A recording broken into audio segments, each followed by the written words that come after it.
tema fundamental que deben tener los partidos políticos es la claridad ideológica o la claridad de qué causas defienden y qué causas no defienden, para que la ciudadanía tenga mucha más tranquilidad y muchas más posibilidades de definir en cuál es el espectro en que yo como ciudadano o ciudadana me encuentro, si estoy más a favor de ciertos partidos o no. Uno no tiene mucha claridad de cuáles son los temas que defienden unos partidos y otros temas que no defienden. Y eso hace que la política sea un poco opaca. ¿Hacia dónde va la tendencia política en Colombia? Hacia tener partidos que se fortalezcan de tal manera que sea claramente identificables en qué zona o cuáles son las ideas y las causas que defienden, y que no haya lugar, que eso es muy importante, a que a través de mecanismos de cooptación o de ofrecer dádivas o prebendas del gobierno se puedan apaciguar o desarticular las maneras de la oposición. Porque un punto fundamental del acuerdo de paz, de los acuerdos de La Habana, es cómo fortalecemos el esquema político para que nadie vuelva a las armas, sino que todo el mundo tenga la posibilidad de hacer el ejercicio político en las mejores condiciones. Una de esas consideraciones, de las tantas que tiene el acuerdo en términos de fortalecimiento de la política, es cómo se garantiza que la oposición política tenga las herramientas para manifestarse, para poder acceder a medios, para poder acceder a un reparto un poco más equitativo del poder en términos, por ejemplo, de las juntas directivas de las corporaciones públicas, cómo poder hacer una revisión mucho más exhaustiva del plan de desarrollo y del presupuesto de inversión. Y esas herramientas son las que consagra, en este caso, este Estatuto de la Oposición. Pueden declararse dentro del mes siguiente a la posesión del presidente de la República o del gobernador o del alcalde en oposición, en independencia o en la bancada de gobierno.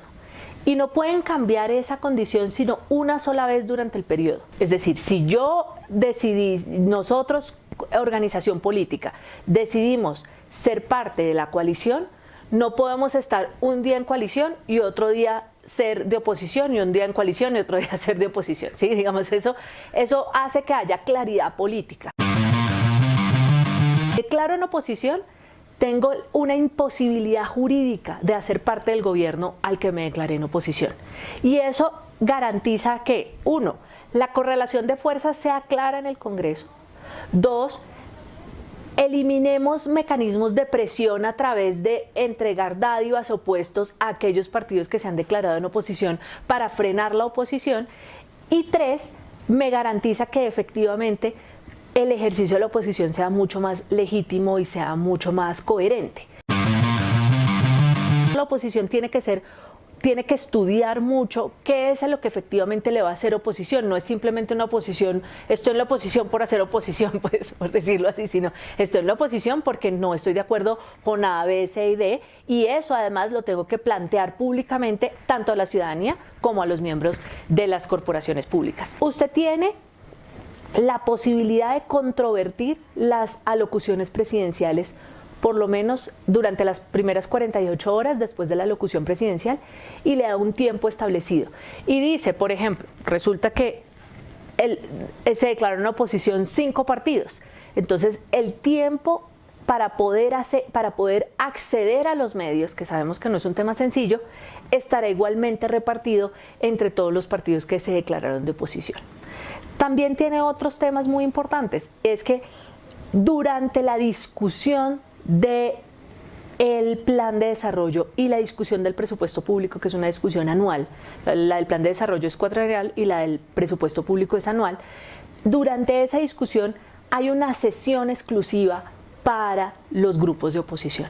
Es decir, los grupos de oposición pueden plantear todas las objeciones que tengan al plan de desarrollo o al presupuesto, y eso es una garantía muy importante de volver un poco más ecuánime el poder, porque lo que quede consignado en el presupuesto y lo que quede consignado en el plan de desarrollo son efectivamente las acciones que se van a desarrollar durante el cuatrenio, pero además las acciones financiadas por el gobierno, es decir, el monto que se les va a dar. Entonces, ¿cuál es la diferencia entre declararse en oposición o declararse en independencia? Primero, la declaratoria de oposición es que yo efectivamente no estoy de acuerdo con las acciones que haga el gobierno o no me siento identificado con este gobierno. Declararme en independencia es que la organización política define que a pesar de que hay algunos temas que le parecen interesantes del gobierno, prefiere no hacer parte de la coalición de gobierno.